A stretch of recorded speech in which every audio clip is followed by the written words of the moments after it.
Hello दोस्तों, आप लोग कैसे हो? उम्मीद है आप सब अच्छे होंगे। तो दोस्तों, आपकी वीडियो में एक और क्वेश्चन को डिस्कस करने वाली हूँ और ये है आपका यूनिट नंबर 1 एमएजी 10 में से entry of English in India. तो दोस्तों, इससे पहले मैंने एक क्वेश्चन को डिस्कस कर रखा है और वो पहली वीडियो है एमईजी 10 पे।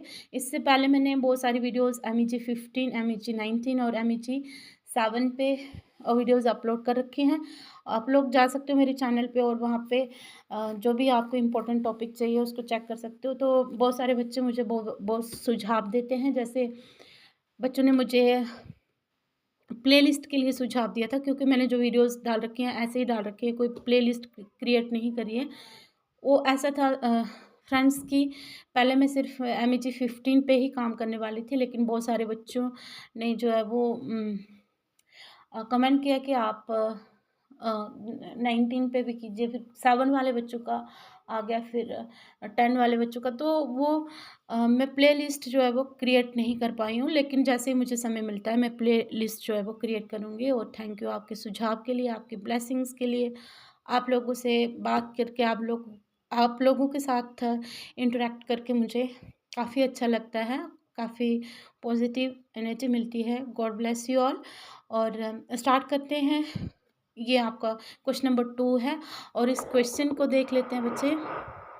तो क्वेश्चन क्या है, इसमें आपको बताना है discuss the reason behind the marginalisation of English during the Indian national movement. तो बच्चे यहाँ पे आपने बताना है कि जो इंग्लिश थी वो क्यों उसका जो रोल था वो क्यों कम हो गया जब राष्ट्रीय आंदोलन शुरू हुए। तो यहाँ पे जो मार्जिनलाइजेशन, अगर जिन बच्चों को इसका मीनिंग नहीं पता तो मैंने यहाँ पे इसका मीनिंग क्लियर कर रखा है। ये देखिए सबसे टॉप पे मैंने फिर लाइन भी खींची है, इसको आप लोग मिक्स नहीं कीजिएगा।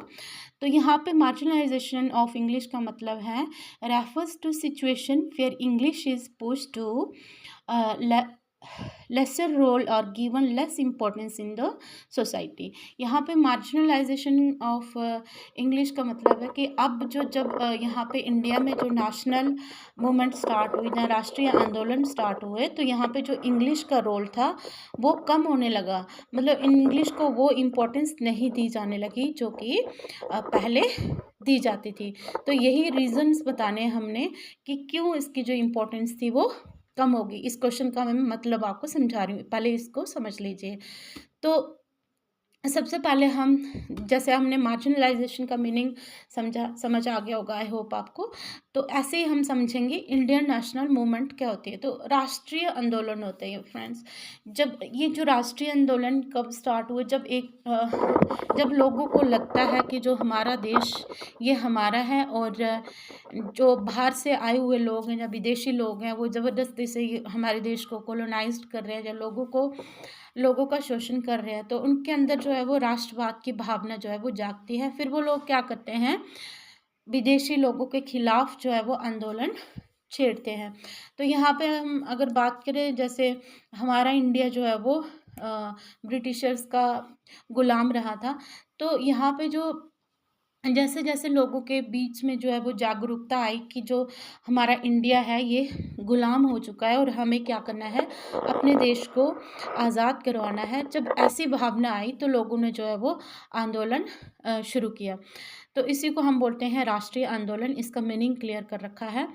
तो अब हमने इसमें रीज़न्स बताने हैं कि भाई जो ये इंग्लिश थी, तो ये इंग्लिश का जो रोल है वो क्यों इतना कम होने लगा, जबकि जब जो है वो नेशनल मूवमेंट्स इंडिया में स्टार्ट हुई।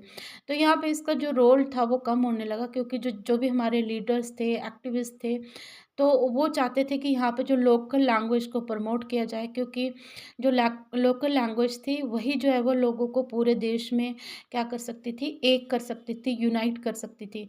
क्योंकि हमें पता है कि जो यहाँ पे इंग्लिश किन लोगों ने सीखी थी, जो अर्बन लोग थे, जो मतलब शहरी मिडिल क्लास के लोग थे, तो वही इंग्लिश समझते थे। अब जो गाँव के लोग हैं, जब बहुत ही पिछड़े लोग हैं, वो तो इंग्लिश ना तो पढ़ सकते थे ना समझ सकते थे। तो ऐसे लोगों को जोड़ने के लिए जो सबसे अच्छी भाषाएँ थी वो उनकी लोकल भाषाएँ थी। तो यही कारण था कि जो पहला कारण तो ये हो गया कि लोगों को जोड़ने के लिए जो है वो लोकल भाषाओं का यूज़ किया गया और इंग्लिश का जो रोल था वो बहुत ही कम था, क्योंकि हमें पता है कि जो इंग्लिश सीखे हुए लोग थे वो उनकी जो संख्या थी बहुत ही कम थी। आज भी तो इंडिया में बहुत कम है, मतलब बहुत सारे ग्रामीण क्षेत्रों में अगर हम देखें तो बहुत सारे लोग इंग्लिश को अच्छे से समझ भी नहीं पाते हैं। तो ये एक कारण ये था। तो उसके बाद हम देखते हैं, मैंने पॉइंट्स में डिस्कस कर रखा है। तो सबसे पहला पॉइंट है यहाँ पे पुश फॉर वर्नाक्युलर लैंग्वेज। तो अब यहाँ पे वर्नाक्युलर लैंग्वेज का मीनिंग मैंने क्लियर कर रखा है बच्चे यहाँ पे। तो वर्नाक्युलर लैंग्वेजेस क्या होते हैं कि ये जो भाषाएं होती हैं, लोकल भाषाएं होती हैं, ये लोकल लोगों के द्वारा बोली जाती हैं और ये स्पेसिफिक जो भी रीजन होता है, एक क्षेत्र होता है, तो वहाँ पे बोली जाती है। जैसे अगर हम बात करें, जैसे जम्मू कश्मीर में कश्मीरी होगी, डोगरी होगी, तो बहुत सारे लोग जो है वो ना तो हिंदी समझते होंगे ना इंग्लिश। तो अब उनके साथ आप कैसे इंटरेक्ट कर सकते हो? अगर आप डोगरी जानते हो, अगर आप कश्मीरी जानते हो, तो इस तरह से, या फिर आप पंजाबी जानते हो, या फिर उड़ीसा के हो आप, कहाँ कहीं की जिधर जिधर की भी आप लैंग्वेज है, उस रीजन की लैंग्वेज को अच्छे से समझ पाते हो, बट जो इंग्लिश है या हिंदी है उसको अच्छे से नहीं समझ पाते। तो वर्नाक्युलर लैंग्वेजेस होती है कि यहाँ पे जो लोकल भाषाएं थी उनका रोल जो है वो ज़्यादा बढ़ गया था। तो इनका रोल क्यों बढ़ गया था? क्योंकि जो, जैसे मैंने आपको बताया कि जो अलग-अलग, इंडिया तो डाइवर्स कंट्री थी ना, हर जगह अलग-अलग भाषाएँ बोली जाती थी। जैसे अगर हम देखें नॉर्थ और साउथ का भी काफ़ी डिफ़रेंस है। अब साउथ के लोग अच्छे से हिंदी तो जो कुछ तो समझ भी नहीं पाते, और कुछ जो समझ पाते हैं वो बोल नहीं पाते, और कुछ ही लोग हैं जो बोल पाते हैं। और हम लोग जो हैं वो साउथ की लैंग्वेजेस को नहीं अंडरस्टैंड कर पाते। तो देखो कितना, मतलब लिंग्विस्टिक जो डाइवर्सिटी है हमारे देश में, तो ऐसा ही था। तो जिस कारण जो हम जो कॉमन लोग थे वो क्या कर सकते थे, वही लैंग्वेजेस को समझ सकते थे जो उस एरिया में बोली जाती थी।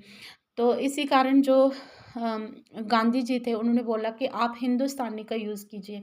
अब हिंदुस्तानी क्या होता है, जो हिंदी और उर्दू भाषा का जो ब्लेंड होता है, उसको जब मिक्सचर होता है तो उसको हिंदुस्तानी बोला जाता है। तो हिंदुस्तानी जो क्या थी, मतलब हिंदी और उर्दू को लगभग थोड़ा बहुत पूरा देश जो है वो समझ सकता है। तो उन्होंने बोला कि आप हिंदुस्तानी का यूज़ कीजिए, इससे क्या होगा कि हम जो है वो लोगों के बीच एकता ला सकते हैं। मतलब जो हिंदुस्तानी लैंग्वेज है तो लोगों को यूनाइट करने में काफ़ी हेल्प करेगी। उसके बाद, और जिसके कारण जो है वो इंग्लिश का जो रोल था वो बहुत ही कम हो गया, उसकी जो इम्पोर्टेंस थी वो कम हो गई। दूसरा पॉइंट अगर हम देखें, लैंग्वेज एंड आइडेंटिटी। तो अब यहाँ पे जो आइडेंटिटी क्या होता है, अपनी पहचान।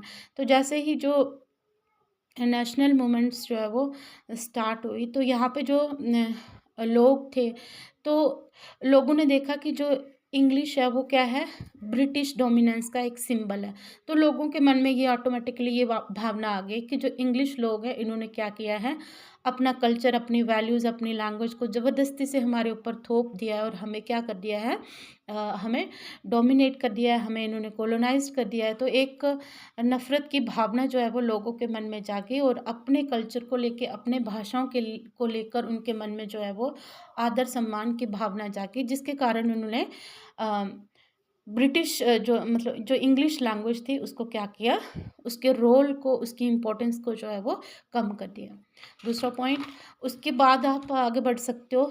फिर उसके बाद देखो, मास मोबिलाइजेशन एंड कम्युनिकेशन। अब बच्चे यहाँ पे मैंने मोबिलाइजेशन क्या होता है इसका भी मीनिंग आपको यहाँ पे बताया है बॉक्स में। तो मोबिलाइजेशन का मतलब होता है bringing people together for a specific purpose या गोल। तो ये मीनिंग है इसका मोबिलाइजेशन का, जिन बच्चों को नहीं पता।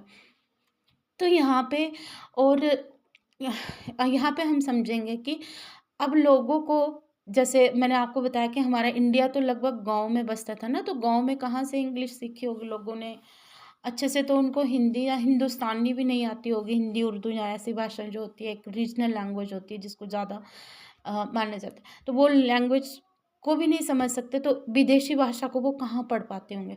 तो यहाँ पे है कि अब लोगों को एक साथ लाने के लिए, क्योंकि हमारा पर्पस क्या था, अब लोगों को जागरूक करना था। उस समय के जो एक्टिविस्ट या फिर जो नेशनलिस्ट लोग थे, तो उनका मकसद था कि हमने अब ज़्यादा से ज़्यादा लोगों को जागरूक करना है, उनको एक साथ लाना है, ताकि हम क्या कर पाएँ, जो नेशनल जो मूवमेंट है, मतलब जो स्वतंत्रता के लिए जो हमारा आंदोलन है, वो ज़्यादा स्ट्रॉन्ग हो जाए। तो इसकी वजह से जो लोकल लैंग्वेजेस का यूज़ किया जाता था लोगों को एक साथ लाने के लिए, उस समय जो भी न्यूज़पेपर, पैम्पलेट्स और स्लोगन्स थे, वो रीजनल लैंग्वेजेस में या फिर जो ऑर्डिनरी लैंग्वेजेस जो लोग घरों में बोलते थे, उन लैंग्वेज में उनको लिखा जाने लगा या पब्लिश किया जाने लगा। तो अगर हम यहाँ पे देखें, जैसे गांधी जी, जवाहरलाल नेहरू, सुभाष चंद्र बोस, तो इन्होंने लोकल लैंग्वेजेस का काफ़ी यूज़ किया। इन्होंने अपनी स्पीचेस भी लोकल लैंग्वेजेस में दी, ताकि वो ज़्यादा से ज़्यादा लोगों को कनेक्ट कर सके। तो एक ये भी कारण आ गया कि यहाँ पे जो इंग्लिश का रोल था, वो बहुत ही जो है वो उसकी जो इम्पोर्टेंस थी वो कम कम हो गई। उसके बाद हम लोग देखते हैं role of Hindi as national language. तो जैसे कि हम देखते हैं कि जो हिंदी थी, अब हिंदी क्योंकि जो नॉर्थ बेल्ट है, मतलब नॉर्थ के लोग हैं, हिंदी को अच्छे से अंडरस्टैंड कर पाते हैं। जैसे मैं भी नॉर्थ की हूँ, आप में भी बहुत सारे बच्चे नॉर्थ के हैं। तो हम लोग जो हिंदी और उर्दू या इस तरह की जो पंजाबी जैसी भाषाएं होती, इनको हम लोग जो है वो अच्छे से समझ पाते हैं। भोजपुरी को भी थोड़ा समझ पाते हैं, मुझे भोजपुरी बहुत अच्छी लगती है। तो मतलब उसको मैं समझने की कोशिश करती हूँ, अच्छी भाषा लगती है मुझे। और मतलब कुछ भाषाओं को हम समझ सकते हैं। तो यहाँ पे क्या था कि अब यहाँ पे नॉर्थ और साउथ के बीच में थोड़ा वो हो गया, क्लैश हो गया। अब जो हिंदी थी, हिंदी को क्या बनाया गया, ये मतलब प्रस्ताव रखा गया कि इंग्लिश को अब क्या हिंदी को क्या बनाया जाए, राष्ट्रीय भाषा। लेकिन फिर यहाँ पे जो साउथ के लोग थे, क्योंकि उनकी अपनी जो कुछ लैंग्वेजेस थी, जिनको वो लोग चाहते थे कि ये भाषाएं जो है वो बननी चाहिए नेशनल लैंग्वेज। तो इसी के बीच में जो है एक क्या शुरू हो गया, क्लैश नॉर्थ और साउथ के बीच में, कि कौन सी भाषा जो है वो नेशनल लैंग्वेज बननी चाहिए, कौन सी नहीं। तो इसको एक हिंदी थी, इसको ऑफिशियल लैंग्वेज बनाया गया। जैसे कि हमें पता है, पहले जो अंग्रेज़ लोगों ने इसको ऑफिशियल लैंग्वेज बना दिया था इंग्लिश को। तो जो यहाँ पे अब नेशनल लैंग्वेज या फिर हम कह सकते हैं ऑफिशियल लैंग्वेज हिंदी को बनाया गया, और इसके साथ जो हेल्प करने वाली दूसरी सरकारी भाषा जो है वो उसको बनाया गया इंग्लिश को। तो यहाँ पे भी उसकी जो इम्पोर्टेंस थी थोड़ी कम हो गई इंग्लिश की। अब यहाँ पे मैं, जैसे कि मैंने आपको बताया कि जो English as a symbol of colonial power, तो अब जिन बच्चों को नहीं पता कॉलोनियल पावर क्या होती है, तो मैं आपको बता देती हूँ कि कॉलोनियल पावर क्या हुई बच्चे। जैसे कि जो अंग्रेज़ लोग आए, या अंग्रेज़ लोग की तो बात हम इसलिए कर रहे हैं क्योंकि अंग्रेज़ लोगों ने हमें डोमिनेट किया था। कोई भी जो बाहर से कंट्री आती है हमारी नेटिव कंट्री में, और यहाँ पे आके वो क्या करती है, पूरा control, political control, economic control अपने हाथ में ले लेती है, लोगों को डोमिनेट करती है, ऑप्रेस करती है। तो अ, ऐसी जो पावर को हम क्या बोलते हैं, कॉलोनियल पावर। तो अब कॉलोनियल पावर जो इंडिया में थी, जैसे ब्रिटिश लोग थे, तो अब इंग्लिश को माना जाता था कि ये पावर ऑफ क्या है, कॉलोनियल पावर है, सिंबल ऑफ कॉलोनियल पावर है। तो इस वजह से जो लोगों के मन में जो है वो एक नफ़रत पैदा हो गई। अब लोगों को बार बार जब वो इंग्लिश भाषा सुनते थे तो या पढ़ते थे, तो उनको लोगों की जो इंग्लिश लोगों ने जो उनके साथ बुरा बर्ताव किया था, तो ये चीज़ जो लोगों को याद आ जाती थी, जिसके कारण जो है वो लोगों के मन में धीरे धीरे इंग्लिश को लेके नफ़रत पैदा हो गई। तो यहाँ से भी हम देखते हैं कि इंग्लिश के ऊपर जो है वो काफ़ी एक नेगेटिव असर पड़ा, और यहाँ पे जो इंग्लिश जो है वो एक मार्जिनलाइज्ड लैंग्वेज बनती हुई हमें दिखाई देती है। तो यहाँ पे हम देखते हैं कि हमने ना सिर्फ जो है इंग्लिश लैंग्वेज को रिजेक्ट किया, बल्कि ये जो रिजेक्शन ऑफ जो इंग्लिश लैंग्वेज थी, ये रिप्रेजेंट करती थी कि हमने ब्रिटिश पावर को रिजेक्ट कर दिया, और इसका जो इन्फ्लुएंस था वो पूरी कंट्री पे पड़ा। उसके साथ बच्चे मैंने ये कंक्लूज़न ऐड करा है, पूरे जो आपके जो क्वेश्चन डिस्कस किया, तो उसका कंक्लूज़न है, आप लोग ऐड कर सकते हो। तो आई होप आपके लिए ये वीडियो यूज़फुल रहेगी, और आप लोग जुड़े रहना मेरे चैनल के साथ, मुझे कमेंट करते रहना आपको मेरी वीडियोस कैसी लगती हैं, और खूब से पढ़ाई कीजिए आप लोग, आपके एग्ज़ाम्स जो है वो बिल्कुल ही पास हैं। तो फिर मिलते हैं, थोड़ी देर बाद फिर से मिलते हैं एक और वीडियो के साथ। तो अभी फ़िलहाल मैं इस पे नोट्स प्रिपेयर कर रही हूँ इम्पोर्टेंट क्वेश्चन पे, और अच्छे से आप लोग इन पॉइंट्स को पढ़िए ताकि आपको फिर यूनिट समझने में बहुत ही ईजी हो जाए। Thank you very much.